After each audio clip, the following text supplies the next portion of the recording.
South ఇండియాలోనే biggest sorry store మన Varahi silks మన విజయవాడ ఎంజీ రోడ్ లో డిసెంబర్ 4వ తారీఖున ఘన ప్రారంభం. నమస్తే సార్, ఈ ప్రశ్న గౌరవనీయులైన మంత్రివర్యులు నారా లోకేష్ గారికి. మీ లైఫ్లో మిమ్మల్ని ఇన్స్పైర్ చేసిన పర్సన్ ఎవరు? నాకు పెద్ద సమస్య ఉందమ్మా ఇంట్లో. అందరూ ఇన్స్పైరింగ్ పర్సనాలిటీసే. మా తాతగారి దగ్గర నుంచి నాన్నగారి వరకు అందరూ నన్ను ఇన్స్పైర్ చేసిన వారు. ప్రపంచవ్యాప్తంగా చూస్తే లీ కువాన్ యూ అని ఒక గొప్ప వ్యక్తి నేను చూసి ఇన్స్పైర్ అయ్యా. లీ కువాన్ యూ అనే వ్యక్తి సింగపూర్ మలేషియా నుంచి విడిపోయినప్పుడు ప్రధానమంత్రి అయ్యారు. ప్రధానమంత్రిగా ఒక మత్స్యకార గ్రామాన్ని ఈరోజు ఒక అగ్ర దేశానికి ఎట్లా తీర్చిదిద్దారు. ఆర్థికంగా కాకుండా సమాజంలో కావాల్సిన విలువలు, అంటే అన్ని కులాలు మతాలకు చెందిన వారు కలిసికట్టుగా ఎలా ఉండాలి, సోషల్ హార్మనీ అనేది ఎలా ఏర్పడితే బాగుంటుందని ఆయన చేసి చూపించినవారు. అందుకే ఈరోజు చూస్తే సింగపూర్ లాంటి దేశం అగ్రదేశంగా తయారైంది. భారతదేశానికి వచ్చేగల వాజ్పేయి గారిని చూసి పెరిగిన వారిని.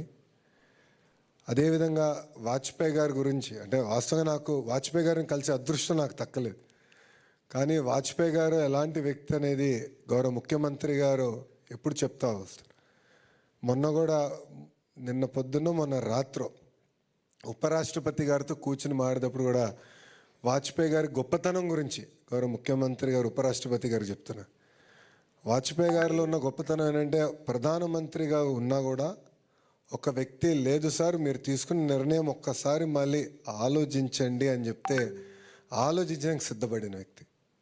ఆయన తీసుకున్న నిర్ణయం 10 మందితో మాట్లాడి అది మళ్ళీ మార్చిన వ్యక్తి. అంటే ఒక ప్రధానమంత్రిగా చేసిన వ్యక్తి అలా ఆలోచించినప్పుడు మనందరం కూడా ఎంత ఆలోచించాలి అనేది నేను తెలుసుకుంటాం కూడా జరిగింది.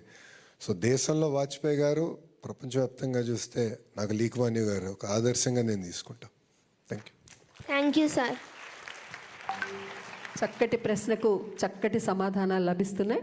మరి తదుపరి ప్రశ్నకు సిద్ధంగా ఉన్నారని కోరుతున్నాను. వారిని మాట్లాడవలసిందిగా. గురువుగారు, నేడు యువతకు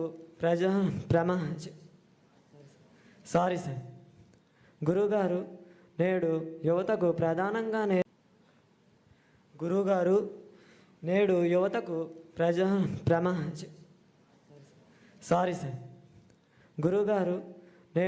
యువతకు ప్రధానంగా నేర్పించవలసిన విలువలు ఏవి? ఆ విలువలు ఎందుకు ముఖ్యమైనవో తెలియజేయగలరా? అన్నింటికన్నా చాలా ప్రధానమైనటువంటి విలువ ఏది అంటే మనం మన కోసం బ్రతకడం కాదు, మనం ఇతరుల కోసం బ్రతకగలగాలి. మనం అనుకున్నట్టుగా ఇతరులు ఉండాలి అని కోరుకోవడం కన్నా ఇతరులను మనం అర్థం చేసుకుని ఇతరులు సంతోషంగా ఉండడానికి మనం ఎట్లా ప్రవర్తించాలన్నది తెలుసుకోవాలి. నేను ఇన్ని మాటలు చెప్పే కన్నా నీకు ఒక్క పద్యం చెప్తాను. చాలా తేలిక పద్యం అది. మహాభారతంలోది చాలా కాలం ఆంధ్రదేశంలో ఒక ప్రఖ్యాత దినపత్రిక దాన్ని సంపాదకీయం మీద వేసేది ఈ పద్యాన్ని. ఒరులేమేమియునర్చిన నరవర అప్రియము నీ మనంబున కగు తానురులకు నది చెయ్యకునికి పరాయణము పరమధర్మ పదములకెల్లన్. నేను ఏదైనా మాట్లాడేటప్పుడు నన్ను ఎవరైనా అట్లా మాట్లాడితే, నా పట్ల అట్లా మాట్లాడితే నేను బాధపడతానా? అయితే నేను మాట్లాడను. నేను ఎవరికైనా ఏదైనా ఒక పని చేసేటప్పుడు ఇటువంటి పని నాకెవరైనా చేస్తే నేను బాధపడతానా? అయితే వద్దు, నేను వాళ్ళకి చేయను. ఇదొక్కటి చూసుకుంటే, మాట్లాడే ముందు ఇట్లా మాట్లాడితే, నన్ను ఉద్దేశించి ఎవరైనా అట్లా మాట్లాడితే నేను చాలా బాధపడతాను. అయితే నేను ఇంకోళ్ళని ఉద్దేశించి మాత్రం అట్లా మాట్లాడను. నా పట్ల ఎవరైనా ఇట్లా చేస్తే నేను చాలా బాధపడతాను. ఆ పని నేను ఇతరులకు చెయ్యను.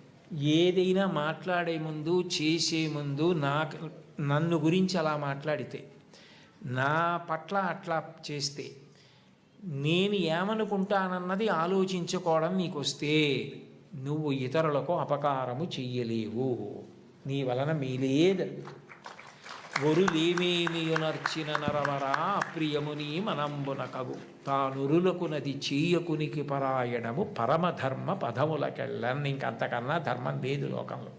పెద్దవాళ్ళైనా పిల్లలైనా ఎవరైనా చిన్నప్పటి నుంచి నేర్చుకోవలసింది అంతే. గుర్రం జాషువా గారు చిన్న కొడుకు వెళ్ళి పిట్టని కొట్టి కింద పడిపోతే కర్రతో కొట్టి బతికుండగా ఈక పీకుతుండేవంటే. పీకుతుంటే ఆయన కూతురు హేమలత రవణం గారే ఒక వ్యాసం రాశారు. జాషువా గారు చాలా మాటలు చెప్పారు. ఆయనకి భౌతత ఎక్కువ. తప్పురా, అలా పక్షికి పడగొట్టి దాన్ని ఈకలు పీకుతున్నావు, అది బాధపడుతుంది, అలా చెయ్యకు అని. పిల్లవాడు వినేవాడు కాదు. ఆయన ఒక రోజున ఏం చేశారంటే, ఆ పిల్లాడు కూర్చునుండగా వెనక నుంచి వచ్చి గట్టిగా పట్టుకుని వాడు వెంట్రుకలు పీకడం మొదలెట్టారు.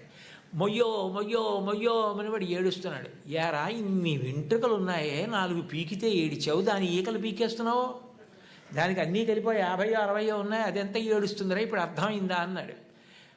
మళ్ళీ జీవితంలో ఆ పిల్లవాడు అట్లాంటి పని చేయలేదు. తనకి ఏది జరిగితే బాధో అర్థమైతే అది ఇతరులకు చెయ్యలేడు. ఆ రోజున భారతంలో చెప్పిన పద్యం ఎంత గొప్పదో అర్థమవుతోందా?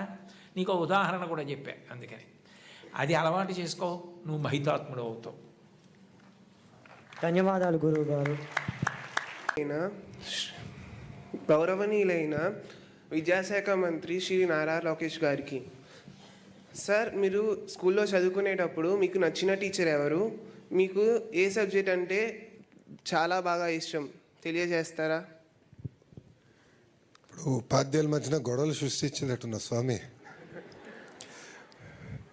ఎందుకంటే నేను ఈరోజు ఈ స్థాయికి వచ్చానంటే కేవలం ఒక్కరు కాదు, చాలామంది నన్ను చెక్కినవారు.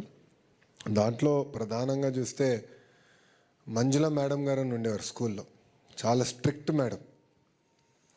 మాది అల్లరి బ్యాచ్. నా ప్రసంగాలు చూస్తుంటే మీకు తెలిసేది ఇప్పటికీ. మా అంతా ఒక అల్లరి బ్యాచ్. భారతీయ విద్యాభవన్లో చదివిన వాడిని. సో అందరికి ఒక ఎగ్జాంపుల్ చేయాలని నన్నే ఎక్కువ కొట్టేవారు. అది మా మంజుల మేడం గారు. సో ఇంట్లో మా అమ్మ ఎట్లనో స్కూల్లో మా మేడం గారు అలా వాయించేవారు. రెండోది స్కూల్కి వచ్చేగల రమాదేవి మేడం గారు. అంటే అప్పుడు నేను వైస్ ప్రిఫెక్ట్ అయ్యా స్కూల్కి. అప్పుడు స్కూల్ని ఎట్లా లీడ్ చేయాలి, ఎలా ముందరికి వెళ్ళాలి, కొత్త ప్రోగ్రామ్స్ ఎలా రూపొందించాలి అని దానిపైన ఆ ఆలోచన నాలో తీసుకొచ్చినవారు. ఇంటర్మీడియట్కి వచ్చేగల కొన్ని సబ్జెక్ట్స్లో నేను వీక్గా ఉండేవాడిని. బ్రిడ్జ్ కోర్స్ పెట్టారు నారాయణ గారు, ఇప్పుడు మంత్రిగా ఉన్నారు నారాయణ గారు. ఆయనే నాకు పాఠాలు చెప్పారు స్వయంగా, అప్పుడు క్యాల్కులస్ అది. సో ఆయన బ్రిడ్జ్ కోర్స్ వల్ల నేను కార్నింగ్ మెల్లన్, తర్వాత వెళ్ళి 2 సంవత్సరాలు వరల్డ్ బ్యాంక్లో పనిచేసి మళ్ళీ స్టాన్ఫర్డ్కి వెళ్ళేదానికి కూడా అవకాశం వచ్చింది. కార్నింగ్ మెల్లన్లో నా గురువు గారు రాజిరెడ్డి గారు. రాజిరెడ్డి గారు కూడా ఏంటంటే చిత్తూరు జిల్లాలో ఒక మారుమూల గ్రామంలో జన్మించిన వారు. కార్నింగ్ మెల్లన్ యూనివర్సిటీకి వెళ్ళి అసలు కంప్యూటర్ సైన్స్ ల్యాబ్, అసలు మొత్తం ప్రోగ్రామ్ రూపొందించిన గొప్ప వ్యక్తి. మా తరంలో బహుశా నేను ఫస్ట్ పర్సన్ యూఎస్కి వెళ్ళింది చదువుకునేదానికి. సో నాకు పెద్ద గైడెన్స్ లేదు. అంటే కోర్స్ ఎలా తీసుకోవాలి, క్రెడిట్ సిస్టమ్ ఎలా ఉంటుంది అంత అవగాహన లేదు. అప్పుడు కార్నింగ్ మెల్లన్లో ఎక్కువ మంది భారతీయులు కూడా లేరు. ఇప్పుడంటే దండిగా ఉన్నారు. సో అప్పుడు నాకు రాజిరెడ్డి గారే గైడ్ చేశారు. సో మొదటి 2 సెమిస్టర్లు ఆయన గైడెన్స్ నేను చదువుకున్నా కనుకనే నేను సక్సెస్ఫుల్గా కాదు మంచి మార్కులతో పూర్తి చేసుకుని మళ్ళీ స్టాన్ఫర్డ్కి వెళ్ళడానికి అవకాశం వచ్చింది. బెస్ట్ సబ్జెక్ట్ అంటే నాకు మ్యాథమెటిక్స్లో నేను వీక్గా ఉన్నా మ్యాథమెటిక్స్ నచ్చాయి. అది నన్ను ఆ వీక్నెస్ని నేను ఓవర్కమ్ అవ్వాలి. నాలో ఈ సబ్జెక్ట్లో నేను వీక్గా ఉన్నా, దాన్ని నేను నేర్చుకోవాలి, దాన్ని అధిగమించుకుని ముందరికెళ్ళాలన్న ఆలోచన అప్పుడే పడింది. స్టాన్ఫర్డ్లో మాకు ఒక పెద్ద అవకాశం ఉండేది, grades non disclosure.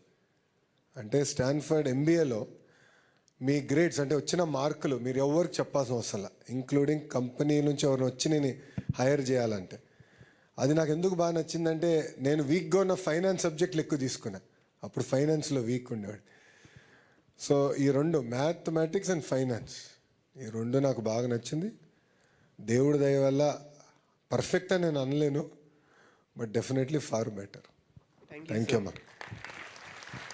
Thank you so much sir.